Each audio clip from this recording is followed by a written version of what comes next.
안녕하세요. 반갑습니다. 네, 이번 시간에는 판다스의 치트시트라고 하는 것을 이용을 해서 판다스를 지금까지 배웠던 내용들을 복습을 해보도록 하겠습니다. 우선 첫 번째로는 판다스의 치트시트라는 것이 무엇인지에 대해서 간단하게 소개를 드리고 이 치트시트라고 하는 것을 살펴보면서 지금까지 저희가 배워왔던 판다스의 기본 문법들을 복습을 하고 저희가 다루지 않았는데 치트시트에 있었던 일부의 문법들에 대해서 추가적으로 소개를 좀 드리도록 하겠습니다.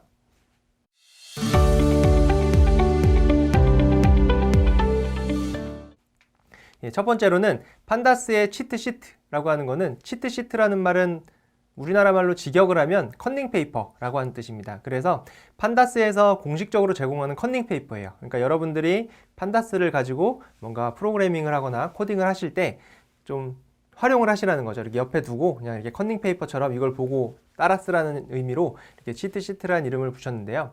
판다스의 문법 중에서 가장 많이 활용되는 주요 문법들을 이 그림과 같이 두 장으로 요약해 놓은 문서입니다. 그래서 판다스의 공식 홈페이지에서 여러분들이 다운로드 받아서 보실 수가 있는데요. 이번 시간에는 여기에 나와 있는 내용들을 이제 하나하나씩 살펴보면서 판다스의 주요 문법들을 복습을 하는 시간을 갖도록 하겠습니다.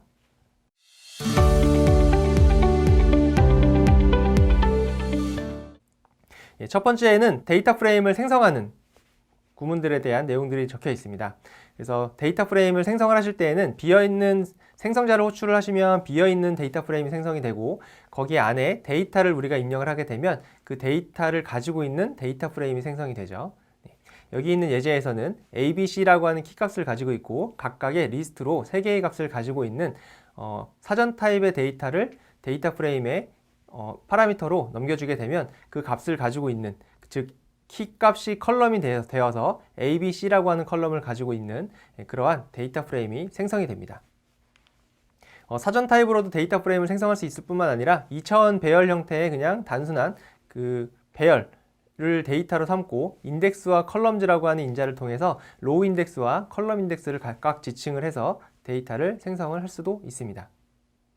이 이외에도 데이터 프레임을 생성하는 데이터의 형태는 그냥 리스트 형태 1차원이든 2차원이든 그런 리스트 형태의 데이터 타입은 모두 그 데이터의 인자로 저희가 활용을 할 수가 있었습니다.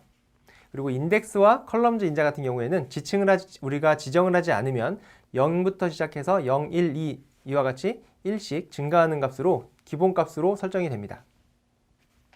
근데 보통 이제 여러분들이 현실 세계에서 데이터를 분석을 하실 때에는 이와 같이 데이터 프레임을 생성하는 것보다는 우리가 배웠던 그 리드 엑셀이나 리드 CSV와 같이 어떤 외부에 있는 파일을 가지고 오거나 웹 크롤링을 통해서 외부에 있는 데이터를 가지고 오는 경우가 상당히 더 빈번하게 여러분들이 많이 활용을 하시게 될 겁니다.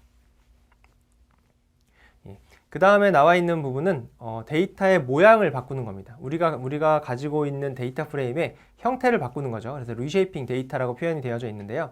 첫 번째로는 멜트라고 하는 함수가 소개가 되어 있습니다. 멜트라는 함수는 저희가 수업 시간에 다루는 함수가 아니기 때문에 여기서 간단하게 한번 살펴보도록 하겠습니다. 이 멜트라고 하는 함수는 컬럼을 로우로 바꿔주는 거예요.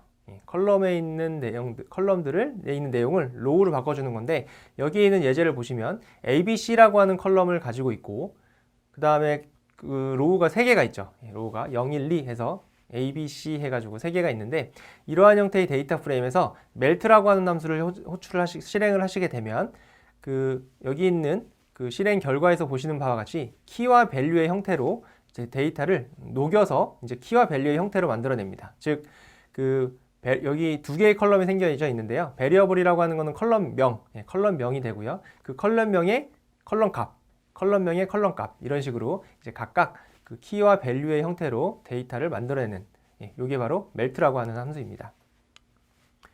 그 다음에 두 번째로 소개되어져 있는 데이터 모양 바꾸는 함수는 피봇이라고 하는 함수입니다.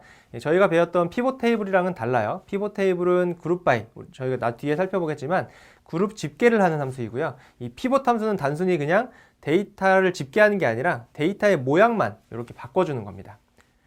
예를 들어서 여기 데이터 프레임이 푸, 바, 그다음에 바즈, 주라고 하는 4개의 컬럼을 가지고 있고 각각의 값이 이와 같이 있다고 했을 때 이런 피봇 함수의 인덱스와 컬럼주와 밸류주의 그 컬럼명을 저희가 지정을 할 수가 있는데 각각의 컬럼명을 인덱스는 fu로 하고 컬럼즈를 bar로 하고 values를 bas라고 하면 그 인덱스 인자로 들어간 fu라고 하는 컬럼의 값들 그게 로우 인덱스 즉 여기에서는 1, 2가 되겠죠. 이 1, 2가 로우 인덱스로 이렇게 들어오게 되고요.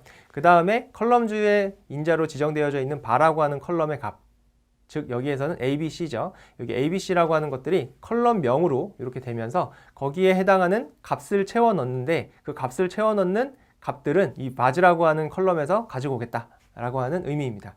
그래서 이와 같이 pivot이라고 하는 함수는 이 로우에 있는 것들을 이제 컬럼으로 이렇게 가지고 오는 컬럼으로 변경을 해주는 그러한 함수라고 볼 수가 있습니다.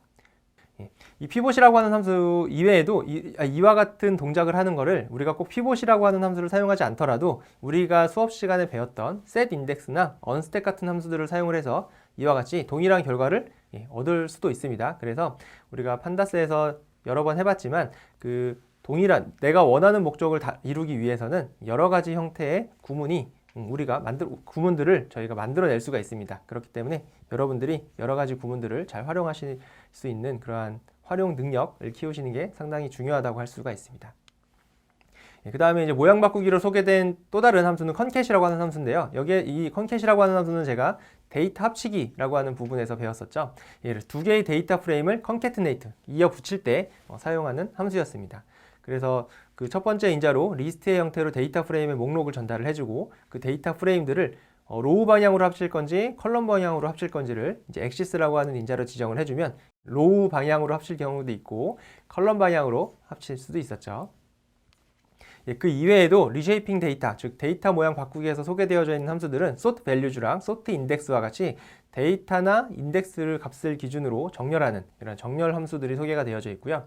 rename이라고 하는 함수도 있는데 이 rename이라고 하는 함수는 컬럼의 이름을 변경을 해주는 겁니다. 여기 예제처럼 데이터 프레임.rename 컬럼즈의 사전 타입으로 y를 키로 하고 이어를 value로 하면 이 키 값에 있는 컬럼 값을 value에 있는 컬럼 값으로 컬럼명으로 변경을 해주게 됩니다. 그리고 드랍이라고 하는 함수도 저희가 배웠었죠. 드랍이라고 하는 함수는 컬럼, 여기에서는 컬럼을 드랍한다고 삭제하는 그런 구문으로 나와져 있지만 엑시스라고 하는 인자를 사용을 하시면 로우 단위로도 저희가 삭제를 할 수가 있었습니다. 그 다음에는 저희가 주로 많이 살펴봤던 색인 기능들입니다. 그래서 서브셋 옵저베이션이라고 나와 있는데요. 이 색인 기능, 그러니까 전체 데이터 프레임에서 내가 원하는 데이터 프레임만 선택을 하는 방식이었죠. 저희가 배우지 않았던 내용들을 위주로 설명을 드리면 드랍 듀플리케이트라고 하는 함수가 있는데 이거는 어떤 특정 컬럼 값들 중에서 중복되어져 있는 것들을 제거하고 이제 값을 리턴을 해주는 겁니다. 예를 들어서 100명의 학생이 있는데 그 100명의 학생들이 예를 들어서 1반, 2반, 3반으로 나뉘어져 있다고 가정을 해볼게요. 그럼 100명의 학생들에 대해서 그 반 정보를 우리가 그냥 단순히 그 컬럼을 선택을 하게 되면 1, 2, 3이라고 이루어져 있는 값 100개가 나오게 되겠죠. 100개가 나오게 되지만 그 값에다가 드랍 듀플리케이트라고 하는 함수를 실행을 하게 되면 1, 2, 3이 중복되어져 있는 것들이 다 제거가 되기 때문에 그냥 1, 2, 3 이렇게 이제 3개의 값이 리턴이 됩니다.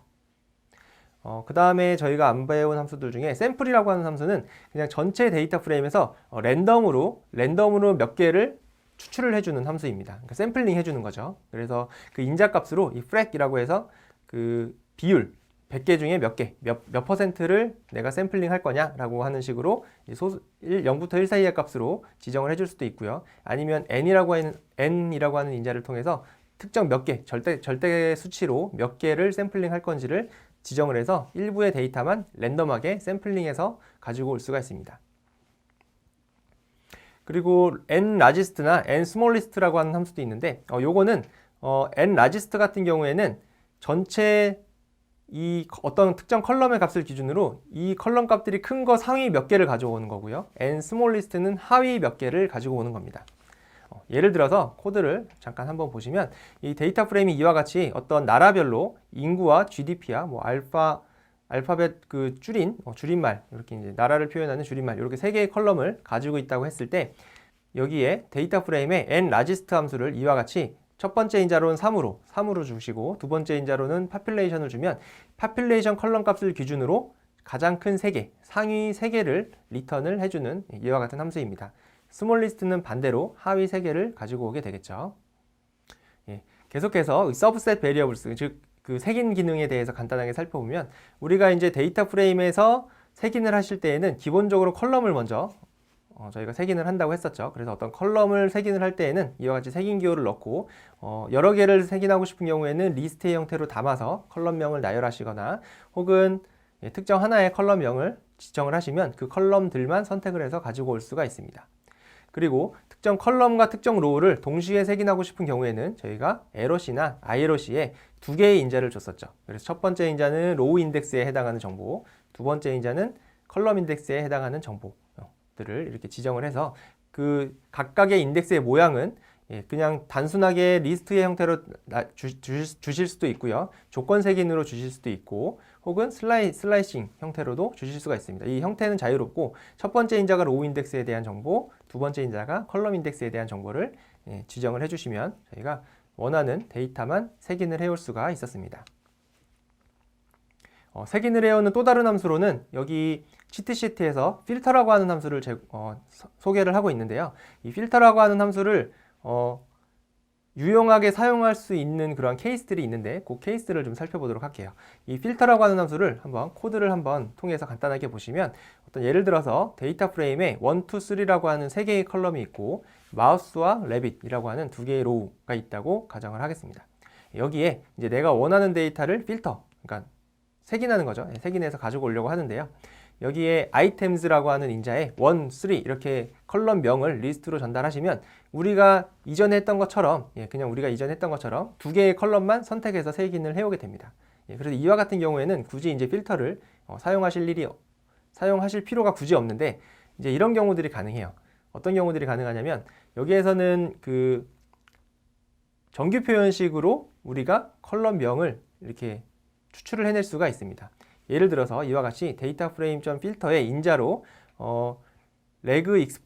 regex라고 하는 region express라고 하는 그런 인자 값에다가 2하고 달러 표시를 하게 되면 2로 끝나는 컬럼명이 뭐가 있는지 모르겠지만 그 마지막에 컬럼명의 마지막 글자가 2라면 마지막 글자가 2라면 그 컬럼들을 다 선택을 해달라 라고 하는 식으로 어떤 특정 컬럼명들의 패턴을 매칭해서 그 패턴이 매칭되는 컬럼들을 이제 자동으로 얘가 선택을 해서 색인을 해올 수가 있습니다. 그래서 이렇게 정규 표현식을 활용을 하거나 혹은 그 서브스트링이라고 해서 그 특정 문자열을 포함하는 컬럼을 선택을 하실 때 이런 경우에도 이 필터라고 하는 함수를 유용하게 활용하실 수가 있습니다.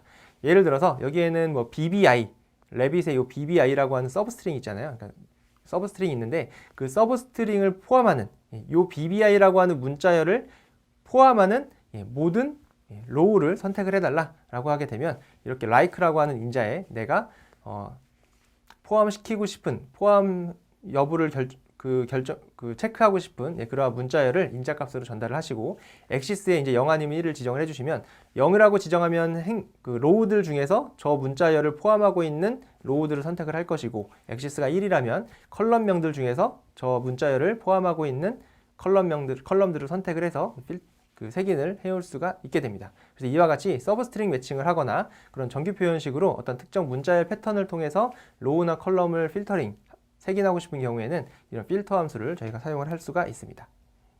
그리고 이제 그 정규 표현식 같은 경우에는 이와 같이 이렇게 예제들이 조금 나와 있는데 이것들은 좀 여러분들이 참고를 하시면 되겠습니다. 보통은 특정 문자열로 끝나거나 혹은 어떤 특정 문자열이 포함되어져 있거나 혹은 특정 문자열로 시작하거나 이런 경우들을 주로 이제 많이 사용을 하게 됩니다. 그 다음에는 이제 데이터를 집계하는 기본적인 몇 가지 함수들을 소개를 하고 있습니다. 첫 번째로 소개되어 있는 함수는 이 value count라고 하는 함수인데요. 이 value count 함수는 나중에 이제 우리가 나중에 실습을 할 때 한 번 더 소개를 드리도록 하겠습니다. 이거는 어떤 특정 컬럼이죠. 어떤 특정 컬럼의 값들의 카운트를 세주는 거예요. 그래서 아까 예를 들어서 100명의 학생들이 1, 2, 3반에 각각 할당이 되어 있다고 하면 그 반에 대해서 value count라고 하는 함수로 호출을 하게 되면 그 1반은 몇 명이고 2반은 몇 명이고 3반은 몇 명 있었는지 이런 식으로 통계를 간단하게 내주는 그런 함수입니다. len이라고 하는 함수는 그 데이터 프레임에 있는 로우의 개수를 리턴을 해주는 함수이고요. nunique라고 하는 함수도 유니크한 값의 개수, number of unique values라고 하는 약자로 그 유니크한 값의, 유일한 값의 개수입니다. 아까의 예제에서 보시면 100명의 학생의 3개의 반이 있으면 그 반에 대해서 nunique 함수를 실행하면 3이라고, 반이 3개니까 3이라고 하는 값이 리턴이 될 겁니다. 디스크라이브 함수는 저희가 살펴봤던 기본적인 데이터 프레임의 기본 통계 정보를 보여주는 그러한 함수였습니다. 그 이외에도 썸이나 카운트, 미디언, 그다음에 민, 맥스, 베리어블, 스탠다드 디비에이션과 같이 여러 가지 통계 함수들을 제공을 해주고 있습니다. 그리고 이제 소개되어져 있는 섹션은 new columns를 make하는 거예요. 그래서 새로운 컬럼을 생성하는 방법들에 대해서 소개가 되고 있습니다. 저희도 이 부분을 저희가 수업 시간에 다뤘었죠. 그래서 기존에 있는 컬럼 값들을 산술 연산을 해서 새로운 컬럼을 생성을 한다거나 혹은 내가 만든 규칙을 적용한 새로운 컬럼을 생성을 한다거나 내가 만든 규칙을 적용하기 위해서는 내가 만든 규칙을 어떤 함수로 정의를 하고 그 함수를 어떤 컬럼에 적용을 해서 그 컬럼 적용된 값을 새로운 컬럼으로 추가하는 그러한 방식들을 저희가 주로 살펴보았었습니다. 그 다음에 여기에서 소개되어져 있는 함수들 중에 여기 세 번째 qcut이라고 하는 함수가 있는데요. 이 qcut이라고 하는 함수를 간단하게 한번 살펴보도록 하겠습니다. 예를 들어서 제가 그 1부터 500 사이의 값을 랜덤하게 100개를 생성한 어떤 시리즈를 하나 이렇게 생성을 해놨습니다. 생성해 놓은 상태에서 이 데이터라고 하는 시리즈를 생성을 해놨는데요. 이 데이터에서 qcut이라고 하는 함수를 한번 실행을 해보는 결과를 보도록 하겠습니다. 첫 번째 인자로는 내가 qcut 하고자 하는 데이터, 그러니까 데이터 변수를 첫 번째 인자로 주고요. 두 번째 인자로는 이 데이터의 값을 몇 개를 쪼갤 건지에 대한 인자예요. 그래서 4라고 하는 4개를 쪼갤 거다라고 하는 거고요. 그 다음에 라벨즈는 이 쪼개진 각각의 그룹들의 이름을 뭘로 지정할 거냐라고 하는 겁니다. 그래서 4개의 그룹으로 쪼개서 내가 지정을 할 건데 그 4개의 그룹의 그룹명들은 각각 1, 2, 3, 4로 하겠다라고 하는 겁니다. 그렇게 하면 얘가 이 qcut이라고 하는 함수가 하는 행위는 그 데이터를 동일한 크기의 4개의 그룹으로 분할하고 각 그룹의 이름을 1, 2, 3, 4로 부여를 해서 결과를 리턴을 해주게 됩니다. 그리고 이 4개의 그룹으로 분할하는 기준은 그 각각의 그룹의 개수가 동일해야 돼요. 그러니까 그 값을 한번 이렇게 실제로 한번 보시면 저 qcut이라고 하는 함수의 결과에 아까 조금 전에 설명드렸던 value count 함수를 한번 해보시면 각각의 그룹의 개수가 25개씩 동일한 것을 알 수가 있습니다.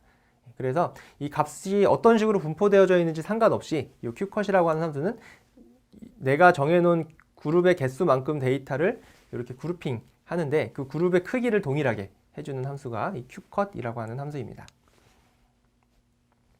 그리고 저희가 살펴봤던 그룹 바이 함수가 있었죠. 그래서 그룹 집계를 하는 함수가 그룹 바이 함수와 피봇 테이블 함수 이렇게 두 가지가 있었습니다. 그래서 그룹 바이 함수를 하시게 되면 그 그룹 바이의 인자로 들어가 있는 컬럼의 값을 기준으로 데이터를 막 쪼개죠. 그래서 여러 개의 그룹으로 생성을 한 객체를 리턴을 하고 거기에 제가 집계 함수를 호출을 하게 되면 그 집계를 각각의 그룹에 적용을 해서 그룹별 집계가 가능한 그러한 구문이었습니다. 여기에서 이제 AGG라고 표현이 되어져 있는데요.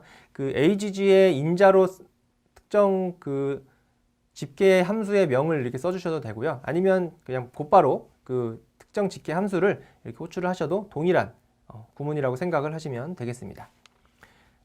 그 이외에도 저희가 그룹 바이 함수 이외에도 그룹 집계를 위해서 피봇 테이블이라고 하는 함수를 저희가 살펴봤었습니다. 그래서 여기에는 4개의 인자값이 있었는데 인덱스와 컬럼즈는 내가 그룹핑하고자 하는 컬럼 명들이 들어가죠. 그리고 그 인덱스랑 컬럼즈를 각각 어디에 넣을지는 내가 실제 결과의 모양을 어떻게 내고 싶은지에 따라서 인덱스나 컬럼즈에 그룹 집계하고자 하는 컬럼들을 적절하게 배치하시면 되고 어그리게이트 펑션과 밸류즈는 내가 집계하고자 하는 함수와 그 함수를 적용하고자 하는 컬럼을 지정을 해주시면 됐었습니다. 그 다음으로는 마지막으로 데이터셋을 합치는 그러한 구문들도 있었습니다. 가장 기본적으로는 머지라고 하는 함수가 있었고요. 제가 소개를 드렸을 때에는 머지와 콘캣을 각각 소개를 드렸었는데 콘캣은 아까 그 데이터의 모양을 바꾸는 그 리쉐이핑하는 영역에 들어가 있었고 여기에서는 머지라고 하는 함수를 소개를 하고 있습니다. 그 머지라고 하는 함수는 SQL로 치면은 조인이라고 하는 연산과 동일한데요. 그 두 개의 데이터 프레임을 합치는 건데 여기에 보시는 것처럼 ADF와 BDF라고 하는 두 개의 데이터 프레임이 있고 각각 X1, X2, X1, X3 이렇게 이제 두 개씩의 컬럼을 가지고 있고 공통된 X1이라고 하는 컬럼을 가지고 있는 이 두 개의 데이터 프레임을 합쳐서 X1, X2, X3라고 하는 세 개의 컬럼을 가진 데이터 프레임으로 이제 합치고 싶을 때 사용하는 함수가 머지라고 하는 함수고요. 이 합치는 기준이 되는 컬럼이 이 동일한 컬럼인 두 개의 데이터 프레임이 동일하게 가지고 있는 컬럼인 x1이라고 하는 컬럼이 되겠습니다. 그래서 이와 같이 이렇게 실행을 해보시면 되겠고요. 보통 이 on이라고 하는 인자는 여기에 있는 구문처럼 명시적으로 지정을 하셔도 되고, 만약에 명시적으로 지정을 하지 않으시면 두 개의 데이터 프레임에서 공통된 컬럼명을 가지고 있으면 그 컬럼명으로 이제 on이 자동으로 설정이 되고요. how라고 하는 인자는 총 4가지가 있다고 했었습니다.